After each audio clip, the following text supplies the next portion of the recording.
I don't really care for Cyberpunk 2077 story. I think that they could have done a lot better, and I believe that it is bad. Now, that doesn't mean that I believe that all of Cyberpunk 2077 is bad. I quite enjoyed playing the game. I enjoyed the gameplay, the aspects of stealth, of shooting cameras, of fighting enemies. That felt really good. And then the progression in the game felt very good as well. You're constantly getting new skills, new abilities, new attribute points, new unique weapons. So that all feels good, but the story just doesn't work for me. Now, I think I understand the overall vibe that they were going for with this. The dreary, dark future of the world where mega corporations realistically own everything, and one person, no matter how much impact that they can have, they that impact in the grand scheme of things realistically isn't that big at all. And the realistic deal with this is that it's narratively unsatisfying as a gamer. The real world is dreary, and when I play video games, I don't really want this sense of realism. I'm looking for an adventure, for escapism, or something along those lines, and that doesn't mean that I need, fairy tales or everything to work out perfectly. I just wish that I could have some sort of impact on the story. And overall, as I'm playing Cyberpunk 2077, the endings don't it feels like a lot of effort for no results at all whatsoever. So we're going to dive into it. Obviously there's spoiler warnings. I'm ranting about the story, about the things I didn't like about the story, so you've got like 5 more seconds to click off before I start ruining the game for you. If you didn't do that, well, that's on you. So, a quick overview of Cyberpunk 2077. You start the game and you get to choose between 3 different backgrounds: Corpo, Street Kid, and Nomad. Now, these change the way that you start the game, and they have very, very minimal impacts as you continue throughout the game. Eventually, though, you meet Jackie. Now, Jackie is your buddy. He's a good guy. He's your brother in arms, I guess you could say. And it feels like the dev team put a lot of effort into Jackie, into making him likable, making time for you to connect with him and just like him as a character. And so you guys work together. However you ended up meeting, it's different depending on which background you chose. You work together until eventually you guys decide that you want to try and make it into the big leagues. You hear some, rumors through the grapevine that there is a big gig going down, and one of the fixers, which are kind of the people that are between the client and the mercenary, Dexter Deshawn, gives you a call. Now, Dexter helps you out. He helps you get everything figured out. His whole job as a fixer is if things go wrong, he's supposed to fix them, right? He's supposed to get you out. He's supposed to help you, keep you safe, that sort of thing. That's the job of a fixer. And because he does that, he gets a very large cut of the money as well. He's the guy who takes the majority of the risk, okay? You guys try to make it into the big leagues, and it goes wrong. The mission fails, Jackie ends up dying, and you have this biological chip that's got the engram of Johnny Silverhand on it, all right? Dexter decides to try to cut his losses and shoots you right there. Everything goes black. And then for me, this is where the story really starts to go downhill and where I start to have problems with the story. So, my number one complaint is that the game is narratively unsatisfying, as I've mentioned before. Ultimately, that starts right here in this moment.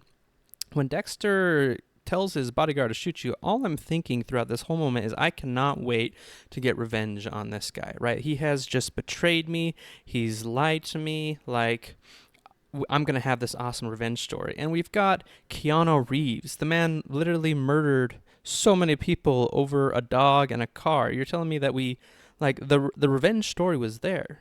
And I just believe it was untapped potential to have him murdered in front of you. And there's no real closure because you have all of this anger and frustration, but now you don't really have anywhere to put it. In fact, the corporation Arasaka, which is who you stole stuff from and why everything's gone south, you actually now have to help them clear their name or something like that. It just doesn't feel good. It doesn't feel right. Now, moving on from there, I feel like there isn't really any real consequence for decisions. You have a lot of options, right? Every time you get in a chat with anybody, there's multiple dialogue options, which is really cool and something that, is pretty standard in a lot of RPG games in this day and age. But ultimately, it's all fluff. It doesn't really have any real depth to it. Now, while yes, there are some certain consequences to certain actions that are bigger than others, there were definitely moments where I spent a lot of time deliberating between a decision because I felt like how V interacted or answered this question was important, and then there was no real consequence. Nothing happened. It was just fluff. It looked like I was having an impact on the story, but realistically, I was just, the centerpiece. I was just there. And then my second problem, or not second problem, but kind of still going on with narratively unsatisfying, is the idea that we have these traits, reflexes, cool, hacking, intelligence, all these different things, and they don't really have as big of an impact on the story as I would have wanted them to. You get into the story, and they basically add some depth to the gameplay, which is awesome. I love that it adds depth to the gameplay, but I would have loved for it to add depth to the narrative as well, for me to be able to, because I'm good at something, rather than just having another dialogue option that doesn't really do anything, I'm actually able to change the story in some way, shape, or form. One quick example is specifically in the ending where you're with the nomads. You've got Panama, and you've got Saul, and you got Adam Smasher. Adam Smasher manages to catch up to you guys, and he smashes through the wall. You kind of fall over. Saul falls over, and Panama falls over. Saul shoots his gun at Adam Smasher, and then Adam Smasher proceeds to smash Saul's head in, and Saul dies. I personally felt like if I had maxed out my reflexes, I should have been able to do something. Like, I should have been able to react to that happening and stop Adam Smasher from killing Saul. But I couldn't. And that was infuriating for me because over the course of the next 10 minutes, you have the boss fight with Adam Smasher where you eventually kill him. So I don't feel like it would have been that big of an ask to, depending on our attribute level, depending on what we've spec'd into, that we could have prevented that from happening somehow. But that's how it be sometimes. The second main problem that I have with Cyberpunk 2077 is that there's this constant immersion break when you're playing through the main story. And it has to do with the whole premise of the story at the beginning.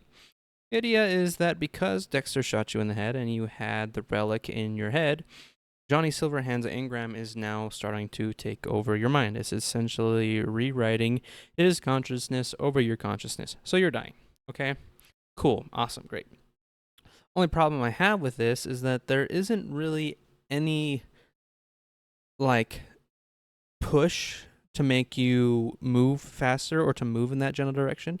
It's like, okay, yes, I'm dying, but let me go ahead and do every single side quest in the game real quick, because once I start the final mission of the main story, I can't go back and do the side quests. And so it just kind of screws up the immersion. The idea that, like, oh, I'm dying, but let me go ahead and do everything besides work on this. It also is a problem because on the majority of those side missions, you're not having these relic attacks, as they're called, where your character, the engram tries to take you over or whatever, and so you have to, get back to your apartment, take these pills, you hobble around a little bit, and so there's these certain moments in the story where you kill like 10 to 20 bad guys, and then not even a minute later, your character is on the ground basically convulsing, right? Like, you're fading in and out of consciousness, and it feels immersion breaking because you want to be this mega ninja badass that just is able to handle his stuff and make your name on Night City and be this legend that you want to be. And then there's this whole okay, but I'm dying sort of thing. Secondly, the whole idea of the street cred is immersion breaking because it's only used as an unlock tool, and I felt like it could have been used as a lot more than just an unlock tool. It could have been a part of the narrative where if I've maxed out my street cred, then people don't ask who I am when I first meet them. They know who I am because I've been making my name out on the streets. And that, if you do that correctly, then it can really tie you into the story. It can make it feel like your character is a part of the world instead of not being a part of the world. Because it's frustrating because I felt like Cyberpunk 2077's story had so much potential. I mean, you had Keanu Reeves, and he's one of my absolute favorite actors, and I understand that we wanted him to have screen time and to be in the game and all those sorts of things, but I felt like there must have been a better or a different way to do it. Ultimately, in conclusion, Cyberpunk 2077 is worth your time. That's one of my big pushes as I make this channel and as I create videos, is to find video games that I think are worth your time and to tell you whether they are or not.